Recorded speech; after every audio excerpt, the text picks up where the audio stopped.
Civil సర్వెంట్లు తమ కృషితో దేశంలో ఎంతో మార్పులు తీసుకొచ్చారని అన్నారు CM Revanth Reddy. Retired IAS అధికారి ఎం గోపాలకృష్ణ రాసిన కర్మయోగి పుస్తకాన్ని ముఖ్యమంత్రి ఆవిష్కరించారు. దేశంలో ఎంతో అనుభవజ్ఞులైన అధికారుల్లో గోపాలకృష్ణ ఒకరని కొనియాడారు ముఖ్యమంత్రి రేవంత్ రెడ్డి. హైదరాబాద్ బేగంపేటలో నిర్వహించిన కార్యక్రమంలో సీఎస్ శాంతికుమారి పాల్గొన్నారు. ఎన్నో ప్రభుత్వాలు గోపాలకృష్ణ సేవలు ఉపయోగించుకున్నాయని అన్నారు సీఎస్ శాంతికుమారి. గోపాలకృష్ణ తన సర్వీస్లో ఎన్నో పోస్టులు, అవార్డులు అందుకున్నారని చెప్పారు. ఎథిక్స్ అండ్ వాల్యూస్ పై ఈ పుస్తకాన్ని రాసినట్టు రచయిత గోపాలకృష్ణ చెప్పారు. సజెషన్స్ కోసం తన దగ్గరికి వచ్చే యువతకు ఎల్లప్పుడూ అందుబాటులో ఉంటారని అన్నారు. ఈ బుక్ రాసేందుకు ఎంతగానో సహకరించిన కుటుంబ సభ్యులకు ఈ సందర్భంగా థ్యాంక్స్ చెప్పారు Gopalakrishna. Gopalakrishna Naidu senior IAS officer గారు ఆయన లైఫ్ టైం ఎక్స్పీరియన్స్ని ఒక పుస్తక రూపంలో, పుస్తకం పేరు కర్మయోగి, వారి అనుభవాలను అన్నిటిని కూడా నిక్షిప్తం చేసి భవిష్యత్ తరాలకి ఒక బైబుల్గా, ఖురాన్గా, భగవద్గీతగా దేశానికి సేవలు అందించబోయే సివిల్ సర్వెంట్స్ నుంచి పొలిటికల్ ఎగ్జిక్యూటివ్స్ వరకు వారి అనుభవాలను షేర్ చేసుకోవడానికి 6 దశాబ్దాలు తన అనుభవాలను అన్నింటిని కూడా సంక్షిప్తం చేయడం అనేది biggest task. It is not that easy to compel with a small book or otherwise. It's an rich experience. గతంలో అధికారులు, రాజకీయ నాయకులు ఏదైనా అంశాలు ప్రస్తావించినప్పుడు అందులో ఉండే లోతుపాతులు, లేకపోతే అది చేయడం వల్ల జరిగే నష్టాన్ని, లేకపోతే చట్టవిరుద్ధంగా రేపు ఏ విధంగా సమస్య అవుతుందో వివరించేవాళ్ళు. నాయకులను ఎన్లైటన్ చేసేవాళ్ళు. సార్, ఇది చేయడం వల్ల వచ్చే పరిణామాలు ఈ విధంగా ఉంటాయి, మనం ఈ రకంగా చేస్తే ఏదో ఒక రోజైనా అది ప్రజలకు కానీ, రాష్ట్రానికి కానీ, మీకైనా ఇబ్బంది అవుతుంది అని వివరించేవాళ్ళు. ఈ రోజుల్లో అది తగ్గిపోయింది. కారణం నాకు పెద్దగా తెలీదు. పొలిటికల్ ఎగ్జిక్యూటివ్ అనే వాళ్ళకు వచ్చిన వాళ్ళను సంతోషపెట్టాలను, లేకపోతే తనకు తాను సంతోషపడాలను కొన్ని ఆదేశాలు ఇస్తుంటాడు. వాటిని విశ్లేషించాల్సిన బాధ్యత అధికారులదని నేను బలంగా నమ్ముతున్నాను. సెక్రటేరియట్ బిజినెస్ రూల్స్లో ఒక మినిస్టర్కి కానీ, ఒక చీఫ్ మినిస్టర్కి కానీ ఒక వ్యవస్థని ఇచ్చేదే మాకు అందులో అనుభవాలు ఉంటాయని కాదు. మాకు వచ్చే శాఖకి మాకున్న అనుభవానికి సంబంధం లేకపోవచ్చు. ఇంజనీరింగ్ బ్యాక్గ్రౌండ్ ఉండేవాడికి మెడికల్ అండ్ హెల్త్ ఇవ్వచ్చు, లేకపోతే ఏం చదువుకోని వాళ్ళకు విద్యాశాఖ కూడా ఇవ్వచ్చు, బాగా చదువుకున్న వాళ్ళకు లేబర్ డిపార్ట్మెంట్ ఇవ్వచ్చు. పొలిటికల్ ఎగ్జిక్యూటివ్కి ఇచ్చే జాబ్కి వాళ్ళు చదువుకున్న బ్యాక్గ్రౌండ్కి ఏం సంబంధం ఉండదు, లేదా వాళ్ళు వచ్చిన నేపథ్యానికి కూడా ఏం సంబంధం ఉండదు. అందుకే మాకు అవగాహన కల్పించడానికి, నిర్ణయాలు చేయడానికి, హెల్ప్ ఇన్ హ్యాండ్ ఉండడానికే సెక్రటేరియట్ బిజినెస్ రూల్స్ ప్రకారం మాకు అధికారులు అనిస్తారు. ఆ అధికారులు ఏ ఫైల్ వచ్చినా ఫైల్ నోట్ ప్రిపేర్ చేయడమే కాకుండా మాకు వివరించాలి. కానీ ఇవాళ రేపు అదేం లేదు. మేము ఒక తప్పు చేయమంటే ఒకటెందుకు సార్, 3 చేద్దాం, ఒకేసారి బలంగా ఉంటుంది, మళ్ళీ ఎందుకు, మళ్ళీ రేపు కొత్తగా 3 చేయొచ్చు అన్నట్టుగా నేను అధికారులను చూస్తున్నా. ఇది సమాజానికి మంచిది కాదు. కానీ వాళ్ళు వస్తున్న వాళ్ళు పొలిటీషియన్స్ని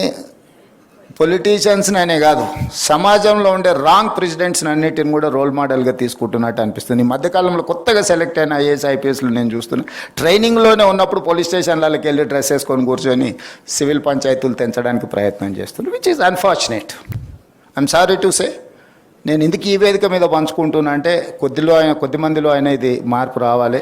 ఐపీఎస్లు సెలెక్ట్ అయినా వాళ్ళు కానిస్టేబుల్ నుంచి వాళ్ళని డ్యూటీ ఒక్కొక్క స్టెప్ నైట్ డ్యూటీ నుంచి, లేకపోతే పెట్రోలింగ్ డ్యూటీ నుంచి, సైకిల్ మీద పోయి నేర్చుకునే నుంచి ఐపీఎస్లకు ట్రైనింగ్ ఇచ్చి వాళ్ళు ఏంటంటే గ్రౌండ్ స్టాఫ్ లేకపోతే ఫీల్డ్ స్టాఫ్లో ఉండే సాధక బాధలతో పాటు నిర్ణయాలు కూడా ఏ రకంగా చేయాలనో వాళ్ళందరికీ కూడా ఒక ట్రైనింగ్ ఇచ్చి ఉండేవాళ్ళు.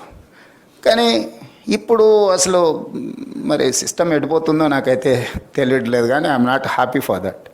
ఈరోజు జరుగుతున్న పరిణామాలు, అధికారుల యొక్క వ్యవహార శైలి, నేను అందరి గురించి నేను మాట్లాడట్లేదు. చాలా వరకు యాజ్ ఎ చీఫ్ మినిస్టర్ నాకున్న కొద్దిపాటి ఎక్స్పీరియన్స్ నేను షేర్ చేస్తున్నా. అధికారుల ఆలోచనలో, విధానంలో మార్పు రావాలి. నిబద్ధత కలిగిన అధికారికి తప్పకుండా గుర్తింపు ఉంటుంది. రాగానే పోస్టింగ్ రాకపోవచ్చు, కానీ రాష్ట్రానికో ప్రజలకో ఏమన్నా చేయాలి అని నాయకుడు అనుకున్నప్పుడు ఖచ్చితంగా నిబద్ధత అధికారి ఎక్కడున్నాడో ఎతికి మరీ పోస్టింగ్ ఇస్తాం. ఎందుకంటే మేము పర్ఫామ్ చేయాలంటే మేము డైరెక్ట్గా పర్ఫామ్ చేయడానికి ఏమి ఉండదు. My officer has to perform, then only I can say something. The Indian Administrative Service is not just a profession, it's a calling, a lifetime of service dedicated to the nation and its people. Those who wear the mantle of IAS officer shoulder many responsibilities. navigating complex governance challenges, implementing policies, and making decisions that impact millions. Today, through this book, we get an insider's perspective on what it truly means to serve in the corridors of power, to uphold integrity in governance, and to balance duty with personal sacrifice. This book is more than just a memoir, it's a true treasure trove of insights, experiences, and lessons learned from a lifetime of public service. Through its pages, we see challenges of policy making, the triumphs of good governance, and the struggles that come with maintaining ethical leadership in the face of adversity. Hearty congratulations to you, sir, for going strong at this age, and you proved yet again that age is just a number. Congratulations, sir, once again. My mother was my guru, my mother was my mentor, my mother was my caretaker, and my mother was my hero. This is what I want to tell, because but for her, I would not. మా అమ్మ ఒకటే చెప్పిందనమాట, నాయనా నువ్వు మారాలి. నేను అడిగాను, అమ్మ మారాలంటే ఏమిటి అంటే, మార్పు రావాలరా అన్నాడు. మార్పు అంటే ఏమమ్మా? మార్పు రావాలంటే నీకు నేర్పు ఉండాలి, నీకు ఓర్పు ఉండాలి, నీకు కూర్పు ఉండాలి, నీవు తీర్పు చేయాలి, నీకు చేర్పు ఉండాలి. అప్పుడే దాకా అదే నీకు వచ్చేది, లేకపోతే ఎట్లా వస్తుంది? అది సింపుల్గా చెప్పిందనమాట. మా అమ్మగారి నుంచి నేను ఎన్నో నేర్చుకున్నాను అన్నమాట. ఎందుకు చెప్తున్నాను ఇవన్నీ అంటే, మనము ఇంట్లో వాళ్ళ మాట కూడా వినాలి. వింటే ఎంతో మంచి ఇది కూడా మనకు దొరుకుతుందన్నమాట, సలహాలు వస్తూ ఉంటాయన్నమాట. I once again thank all of you and I would request all of you to kindly bless me so that I can write 1 or 2 more books. I have written 1 book on ethics and values. I want to write 1 more book which is already ready. It is called Management Sutras, Principles of Management. Another one is called Management Tantras, that means strategies of management. And the last one is called Engines of Growth for our economy. So this is one thing which I thought. I have served on 49 boards all over India, and therefore I can say corporate experience, and I was also chairman of SCOPE, the apex body in India for 246 central public sector undertakings. I was the first Telugu person to be made the chairman of SCOPE. So I feel very proud. I was the first Telugu officer working in Assam. Medchal Shamirpet metro కారిడార్లలో survey పనులు జోరుగా కొనసాగుతున్నాయి. ఈ నెలాఖరు కల్లా traffic survey, భూ సామర్థ్య పరీక్షలు పూర్తవుతాయన్నారు metro rail MD NVS Reddy. JBS నుంచి మేడ్చల్ వరకు 24 కిలోమీటర్లు, జేబీఎస్ నుండి షామీర్పేట్ వరకు 21 కిలోమీటర్లు మెట్రో కారిడార్లకు డిపిఆర్ల తయారీకి అన్ని రకాల సర్వేలు కొనసాగుతున్నట్టు చెప్పారు.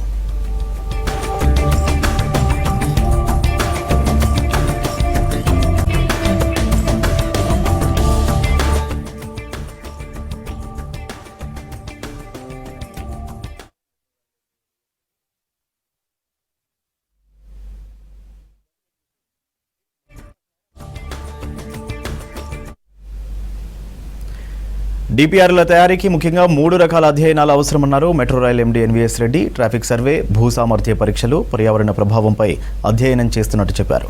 ట్రాఫిక్ సర్వేకి సంబంధించి ప్రస్తుతం జరుగుతున్న రోజువారీ ప్రయాణాల సంఖ్య, భవిష్యత్తులో జరగబోయే ప్రయాణాలను అంచనా వేయనున్నారు. అలాగే జంక్షన్ల దగ్గర తీసుకునే మలుపులు, పాదచారుల సంఖ్యను లెక్కగట్టనున్నారు. వాహన ప్రయాణాలకు పట్టే సమయం, వాహన ప్రయాణాల్లో ఎంత శాతం మెట్రో రైలుకు మారే అవకాశం ఉందనేది తేల్చనున్నట్టు చెప్పారు.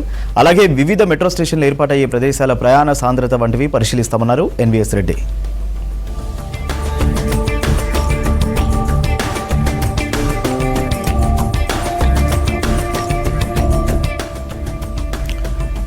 కొత్తగా మెట్రో ఏర్పాటు చేస్తే వచ్చే పర్యావరణ మార్పులపై కూడా అధ్యయనం జరుగుతుంది ఎన్వీఎస్ రెడ్డి అన్నారు. ప్రస్తుతం ఉన్న గాలి నాణ్యత, గాలిలోని ధూళి కణాల శాతం లెక్కగట్టనున్నట్టు తెలిపారు. అలాగే కాలుష్య కారకాల నిర్ధారణ, శబ్ద కాలుష్యం, నీటి వనరులు, జీవ వైవిధ్యంపై ప్రాజెక్టు చూపే ప్రభావం వంటి అంశాలు పరిశీలన చేయనున్నారు. ఇక భూ సామర్థ్య పరీక్షల్లో కొత్త మార్గాల్లోని వివిధ రకాల మట్టి, రాతి పొరల నమూనాలు పరిశీలిస్తారు. వివిధ నిర్మాణాలకు కావాల్సిన భూ సామర్థ్య పరీక్షలు, భూగర్భంలో నీటి లెవెల్స్ గమనిస్తారు. అలాగే భూకంపాలు ఏర్పడే అవకాశాలు వంటి విషయాలు క్షుణ్ణంగా అధ్యయనం చేస్తారు. దీంతో మెట్రో స్తంభాలు, స్టేషన్లు, ఇతర నిర్మాణాలను ఎంత బలంగా డిజైన్ చేయాలో నిర్ణయించనున్నారు.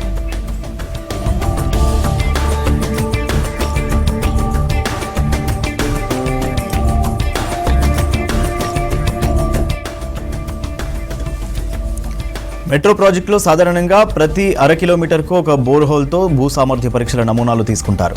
ఒక్కొక్క బోర్హోల్ను 50 నుంచి 100 అడుగుల లోతు వరకు డ్రిల్లింగ్ చేస్తారు. దీంతో భూమి గట్టిదనం, రాతి పొరలను పరిశీలిస్తామన్నారు మెట్రో ఎండీ ఎన్వీఎస్ రెడ్డి. ఇప్పటికే హెచ్ఎండిఏ జాతీయ రహదారుల సంస్థ కొన్ని భూ సామర్థ్య అధ్యయనాలు చేపట్టాయి.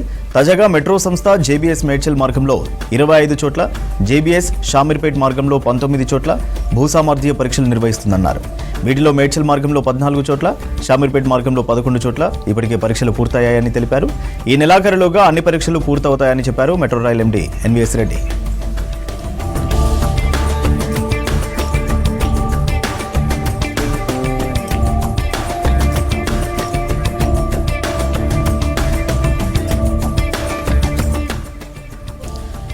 సీఎం రేవంత్ రెడ్డి ఆదేశాల ప్రకారం మార్చి నెలాఖరు వరకు మెట్రో పరీక్షలు పూర్తి చేస్తామన్నారు metro rail MD NVS Reddy.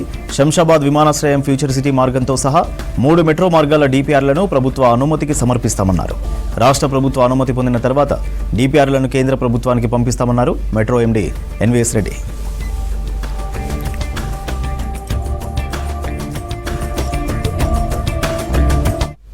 రాష్ట్ర రవాణా శాఖ కొత్త పాలసీలతో పర్యావరణ పరిరక్షణ చేపడుతోంది. ఎలక్ట్రిక్ వాహనాలను ప్రోత్సహిస్తూ ఈవీ వాహనాలపై ట్యాక్స్ల మినహాయింపు చేసింది. మరోపక్క స్క్రాప్ పాలసీతో పాత బండ్లను వినియోగం తగ్గించాలంటూ ప్రజల్లో అవగాహన పెంచుతోంది. దీంతో ఈ ఆర్థిక సంవత్సరంలో రవాణా శాఖకు ఆదాయం తగ్గింది. రాష్ట్ర వ్యాప్తంగా గ్రేటర్ పరిధి నుంచే అధిక రాబడి ఉండేది.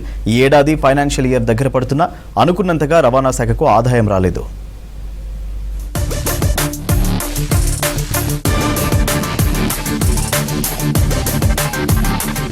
గ్రేటర్ హైదరాబాద్ లో అక్రమంగా తిరుగుతున్న ఇతర రాష్ట్రాల వాహనాలపై చర్యలు తీసుకునేందుకు రాష్ట్ర రవాణా శాఖకు ఆదాయం తగ్గింది. గతంలో ప్రభుత్వం ఇచ్చిన టార్గెట్ 10 నెలల్లోనే చేరుకునేది. ఈ ఏడాది 2024-25 ఆర్థిక సంవత్సరానికి సంబంధించి ప్రభుత్వం ఇచ్చిన టార్గెట్ చేరుకోవడానికి రవాణా శాఖ అధికారులు ఇబ్బందులు పడుతున్నారు.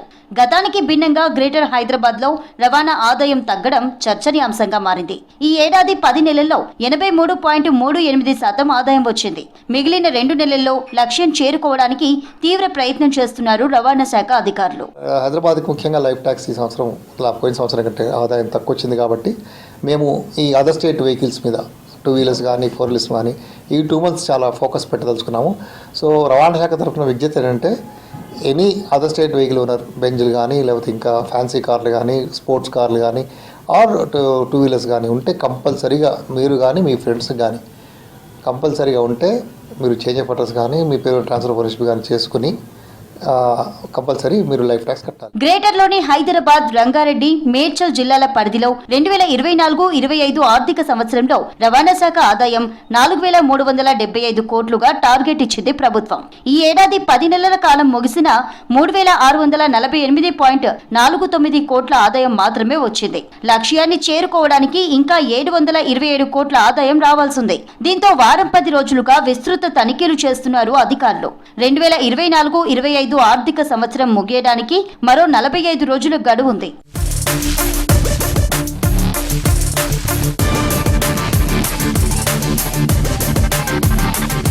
గ్రేటర్ హైదరాబాద్ లో అక్రమంగా తిరుగుతున్న ఇతర రాష్ట్రాల వాహనాలపై చర్యలు తీసుకునేందుకు గతంలో లక్ష్యాన్ని మించి 10-15% అదనంగా ఆదాయం వచ్చేది.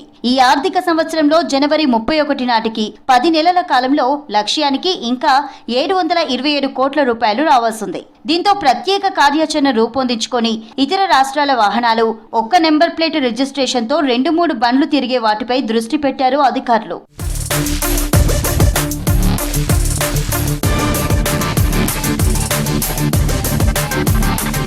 గ్రేటర్ హైదరాబాద్ లో అక్రమంగా తిరుగుతున్న ఇతర రాష్ట్రాల వాహనాలపై చర్యలు తీసుకునేందుకు ఈ ఆర్థిక సంవత్సరంలో కొత్త వాహనాల కొనుగోలుదారుల సంఖ్య భారీగా తగ్గింది.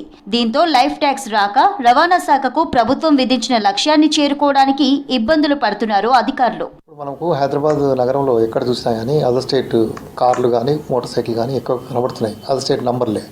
రూల్ ప్రకారం ఏంటంటే అదర్ స్టేట్ వాళ్ళు టెంపరీగా ఒక 3-4 days ఉండి వచ్చిపోతే ఆర్ ట్రాన్సిట్లో పాసింగ్ త్రూ అయితే మనం అడగము. కానీ నెలల తరబడి ఇక్కడే 6 months, 8 months, 1 year అట్లా ఉండి ఇక్కడ మనకు అదర్ స్టేట్ నెంబర్స్తో తిరుగుతున్నారు. రూల్ ప్రకారం ఏంటంటే ఇప్పుడు కొన్న బండి ఏమో ఎన్ఓసి మీద తీసుకురావాలి. విదిన్ 14 days ఎవరైనా బండి కొంటే పాత ఓనర్ నుంచి తన పేరు మార్చుకోవాలంటే 14 daysలో కంపల్సరీ మార్చుకోవాలి. సైమల్టేనియస్గా అదర్ స్టేట్ చేంజ్ ఆఫ్ అడ్రస్కి తన పేరు ఉందే సార్ ఢిల్లీలో ఉంది, ఇక్కడికి ట్రాన్స్ఫర్ అయ్యాడు, అడ్రస్ చేంజ్ చేసుకోవడానికి 1 month టైం ఉంది. గత 2 నెలల నుంచి ఈవీ వాహనాల కొనుగోలుదారులకు ప్రభుత్వం లైఫ్ ట్యాక్స్ మినహాయించింది. పొల్యూషన్ తగ్గించేందుకు ఈవీ వాహనాలకు ప్రోత్సాహకాలు అందించేందుకు ఈవీ పాలసీని అమలు చేస్తున్నారు. ఇది కూడా లక్ష్యం చేరుకోవడానికి అడ్డంకిగా మారింది. గ్రేటర్ పరిధిలోని హైదరాబాద్, రంగారెడ్డి, మేడ్చల్ జిల్లాల రవాణా శాఖ అధికారులు విస్తృతంగా వాహనాల తనిఖీ చేపట్టి ఆదాయం పెంచే పనిలో పడ్డారు.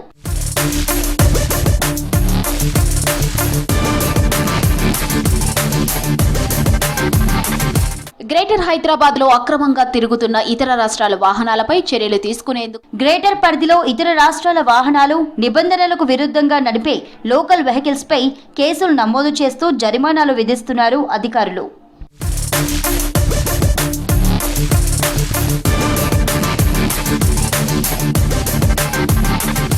గ్రేటర్ హైదరాబాద్ లో అక్రమంగా తిరుగుతున్న ఇతర రాష్ట్రాల వాహనాలపై చర్యలు తీసుకునేందుకు హైదరాబాద్లో మరో భారీ స్కామ్ వెలుగులోకి వచ్చింది. ఇన్వాయిస్ డిస్కౌంట్ పేరుతో ఫాల్కన్ కంపెనీ భారీ మోసాలకు పాల్పడింది. చిన్న తరహా పెట్టుబడుల పేరుతో ఫాల్కన్ సంస్థ పెద్ద ఎత్తున మోసాలు చేసింది. ఒక హైదరాబాద్ సిటీ పరిధిలోనే ఫాల్కన్ సంస్థ 850 కోట్లు వసూలు చేసినట్టు గుర్తించారు. Falcon Capital Protection director Kavya నల్లూరితో పాటు Falcon vice president Pavan Kumar ఓదెలను పోలీసులు అదుపులోకి తీసుకున్నారు. వివిధ రాష్ట్రాల్లో 17,000 కోట్లు వసూలు చేసినట్టు గుర్తించిన పోలీసులు దేశవ్యాప్తంగా 6,979 మంది బాధితులున్నట్టు చెప్పారు. ఇక బ్రిటానియా, గోద్రేజ్, అమెజాన్ వంటి సంస్థల్లో పెట్టుబడుల పేరుతో భారీగా మోసాలు చేసిన ఫాల్కన్ సంస్థ అందుకు అనుబంధంగా 14 సంస్థలను ఏర్పాటు చేసింది.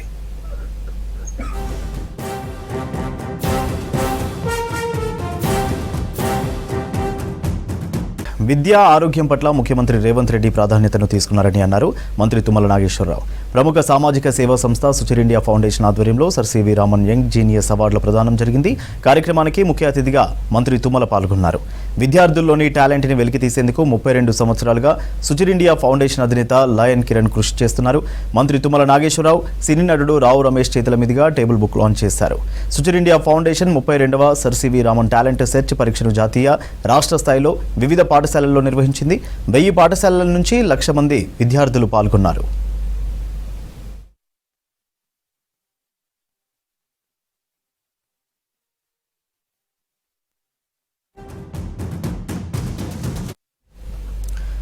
దేశం మొత్తంతో పాటు తెలుగు రాష్ట్రాల పరిధిలో నిర్వహించిన 32వ జాతీయ స్థాయి సైన్స్ టాలెంట్ సెర్చ్ పరీక్షల్లో కొంతమందికి గోల్డ్ మెడల్స్, మరికొంతమందికి నేషనల్ ర్యాంక్స్, రాష్ట్ర స్థాయి మెడల్స్, జిల్లా స్థాయి ర్యాంక్స్ వచ్చాయి.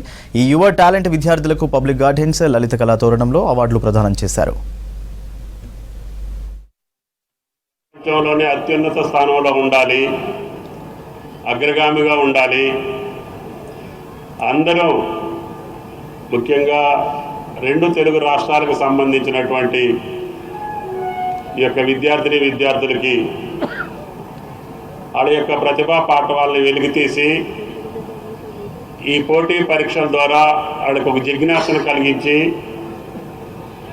వాళ్ళని ఆ కార్యక్రమాల్లో పురికొల్పి నేను భవిష్యత్తులో ఈ దేశానికి మార్గదర్శకంగా ఉండేటటువంటి స్థాయికి నా జీవితాన్ని తీసుకెళ్ళాలి, తద్వారా ఈ దేశానికి కీర్తిని, ప్రతిష్టని తీసుకురావాలని చెప్పి ఒక జిజ్ఞాసను కల్పించడానికి ఈ కార్యక్రమాన్ని సంకల్పించి, ఆయన వ్యాపారాలు ఎన్నున్నా, ఆయనకి ఎన్ని అవకాశాలున్నా ఒక మంచి కార్యక్రమాన్ని నా జీవితంలో చేశాననే సంతృప్తి కోసం కిరణ్ గారు చేస్తున్నటువంటి ఈ ప్రక్రియకి ధన్యవాదాలు తెలియజేస్తా.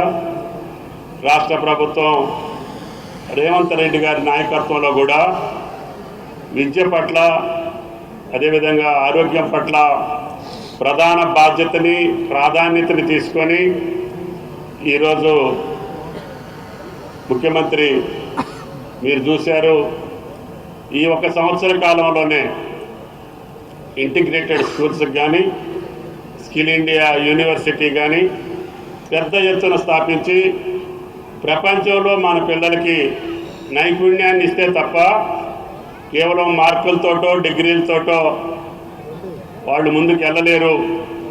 దానికంటే మిన్నగా వాళ్ళకి నైపుణ్యాన్ని కల్పించాలి.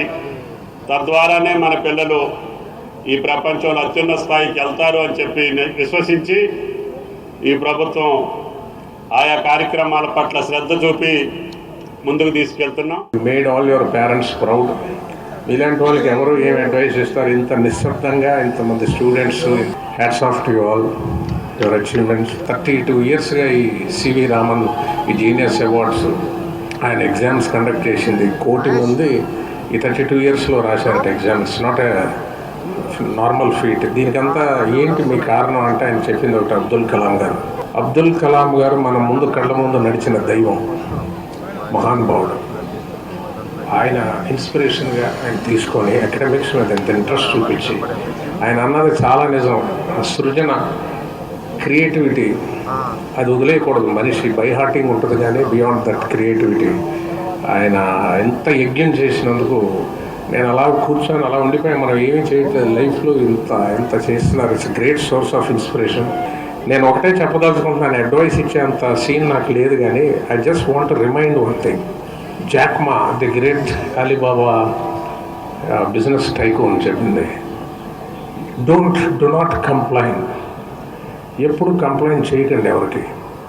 When you're young, do not complain because you have age, you have future. So never complain because successful people do not complain. They take complaint as an opportunity. Switch India foundation ద్వారా 32nd sir CV Raman engineers అవార్డ్స్ను present చేయడం జరుగుతుంది. అంటే అబ్దుల్ కలాం గారి inspiration తోటి మేము ఓన్గా talent search examination 1st class నుండి 10th క్లాస్ వరకు mathematics and science and general English and general నాలెడ్జ్లో 100 క్వశ్చన్స్ను జూన్లో అనౌన్స్ చేసేసి, డిసెంబర్లో మేము ఎగ్జామ్ కండక్ట్ చేసి, జనవరిలో అనౌన్స్ చేసేసి, ఫిబ్రవరిలో అవార్డ్స్ను అందులో టాపర్స్కి వచ్చిన వాళ్ళందరినీ ఈ రోజున ఇక్కడికి ఇన్వైట్ చేసి చేయడం జరుగుతుంది. దాదాపు 1,00,000 మంది స్టూడెంట్స్ 2 తెలుగు స్టేట్స్లో ఈ ఎగ్జామ్ రాశారు. చాలా రిమోట్ ప్లేసెస్లో ఉన్న వాళ్ళు కూడా ఈ ఎగ్జామ్ రాయడం జరిగింది. And I'm very happy that చాలా రిమోట్లో ఉన్నటువంటి వాళ్ళల్లో కూడా ఆ ఇన్స్పిరేషన్ తీసుకొచ్చేసి చాలామంది మాకు ఇదివరకు ఈ ఎగ్జామినేషన్ ఇన్స్పిరేషన్గా తీసుకొని రాసిన వాళ్ళంతా వరల్డ్లో చాలా టాప్ లీడర్స్గా, చాలా టాప్ కంపెనీస్లో పనిచేస్తున్నారు. సో బేసిక్గా ఎడ్యుకేషన్ అనేది చాలా ఇంపార్టెంట్. అందులో మారుమూల అంటే కాన్వెంట్ ఎడ్యుకేషనే కాకుండా మారుమూల పల్లెటూళ్ళలో ఉన్న వాళ్ళకి కూడా ఒక రకమైనటువంటి inspiration and idea. Phone tap కేసులో 3 అరెస్ట్ చేశారు పోలీసులు. అరెస్ట్ అయిన వారిలో గతంలో ఆరోగ్య శాఖలో పనిచేసిన వంశీకృష్ణతో పాటు సంతోష్ కుమార్, పరశురాములు ఉన్నారు. ఇదే కేసులో A1గా మాజీ మంత్రి హరీష్ రావు, A2గా రాధాకృష్ణన్ రావు ఉన్నారు. చక్రధర్ గౌడ్కు బెదిరింపు కాల్స్, మెసేజ్లు చేస్తూ డబ్బుల వసూళ్లకు పాల్పడ్డారు వంశీకృష్ణ, సంతోష్ కుమార్, పరశురాములు.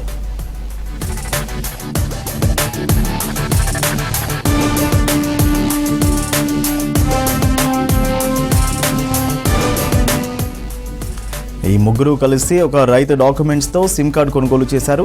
రైతుకు తెలియకుండానే ఆయన డాక్యుమెంట్స్ను సిమ్ కార్డు కోసం ఉపయోగించారు నిందితులు. ఫేక్ సిమ్ కార్డును ఉపయోగించి చక్రధర్ గౌడ్కు బెదిరింపు మెసేజ్లు చేశారు. సిద్దిపేట నియోజకవర్గంలో సామాజిక కార్యక్రమాల్లో చక్రధర్ గౌడ్ పాల్గొనకుండా బెదిరించారు. గతంలో ఆరోగ్యశ్రీలో పనిచేస్తూ అవినీతి ఆరోపణలు ఎదుర్కొన్న వంశీకృష్ణను కీలక నిందితుడిగా గుర్తించారు.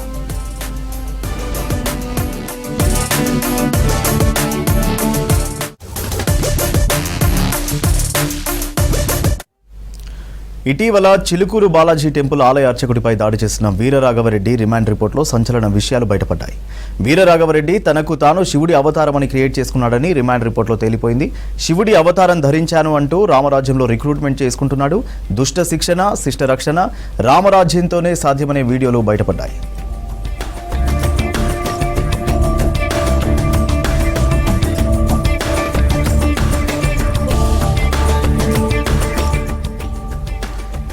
రామరాజ్యం పేరుతో దోపిడీ, పూజారులపై దాడులు చేస్తున్నారని తెలిపారు పోలీసులు.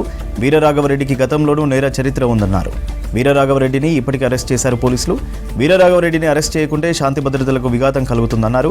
రాఘవరెడ్డిపై 2015, 2016లో పోలీసు కేసులున్నాయి. చిలుకూరు రంగరాజన్కు ఉగాది వరకు సమయం ఇస్తున్నామని బెదిరించాడు వీరరాఘవరెడ్డి.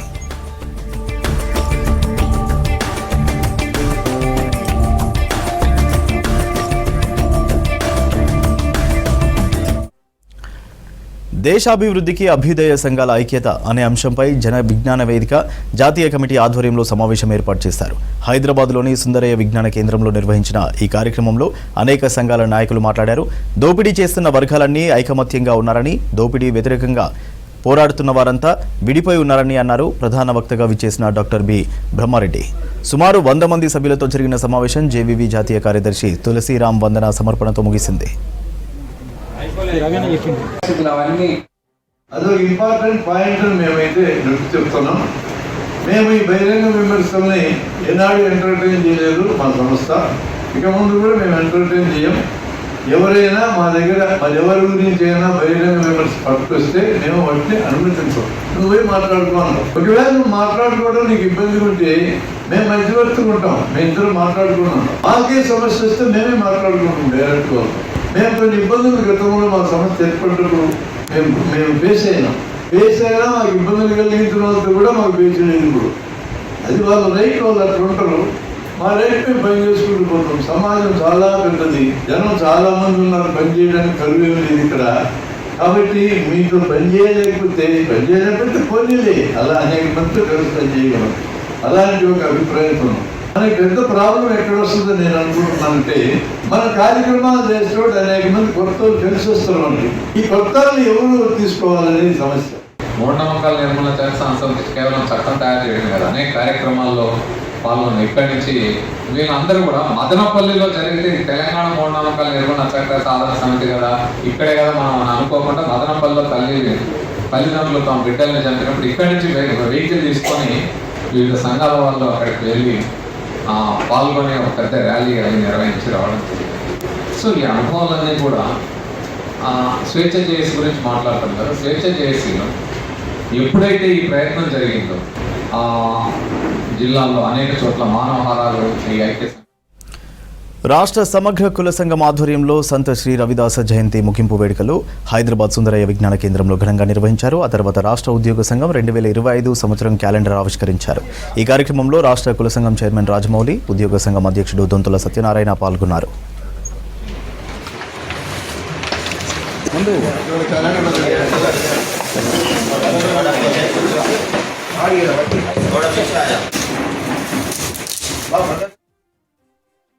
సుప్రీంకోర్టు తీర్పు నేపథ్యంలో వర్గీకరణ నేతల్లో తెలంగాణలో అమలు జరగడానికి ముఖ్యంగా కృషి చేసినటువంటి మా గౌరవనీయులు దామోదర్ రాజనరసింహ గారికి, అలాగే చీఫ్ మినిస్టర్ రేవంత్ రెడ్డి గారికి మా కుల సంఘం తరఫున ప్రత్యేకంగా ధన్యవాదాలు. కులగణనలో వివరాలు నమోదుకు ప్రభుత్వం ఇచ్చిన మరో ఛాన్స్ను అందరూ సద్వినియోగం చేసుకోవాలన్నారు బీసీ కమిషన్ చైర్మన్ నిరంజన్. హైదరాబాద్లోని చాంద్రాయనగుట్ట కుమార్ బస్తీలో పర్యటించిన నిరంజన్ వివరాల నమోదు ప్రక్రియను పరిశీలించారు. గతంలో నిర్వహించిన సర్వేలో వివరాలు రికార్డు చేసుకుని వారిపై ఆరా తీశారు. కులగణనతో బడుగు బలహీన వర్గాలకు అభివృద్ధి ఫలాలు మరింత ఎక్కువ అందుతాయన్నారు నిరంజన్.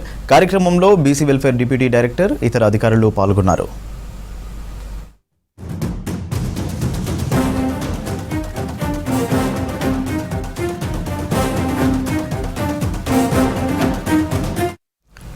రంగారెడ్డి జిల్లా బండ్లగూడ జాగిరి పరిధి కిస్మత్పూర్లో కొత్తగా నిర్మించిన శివరామకృష్ణ ఆలయాల ప్రారంభోత్సవ కార్యక్రమం ఘనంగా ప్రారంభమైంది.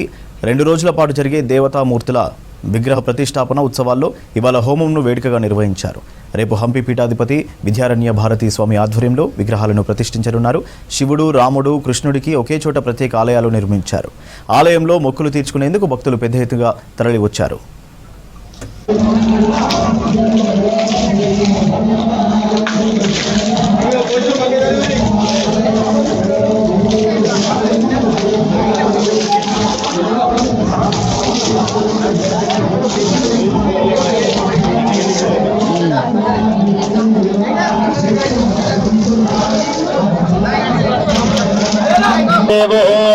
భయాభయగుంసవన్యస్తోతాస్తవపరేశ్యామవాజాను ఉభాశిగుంసా సోదయ సత్యదాతే నిష్ఠయా గృహ్యక్రయాణ అయాతే అగ్నే సమిధా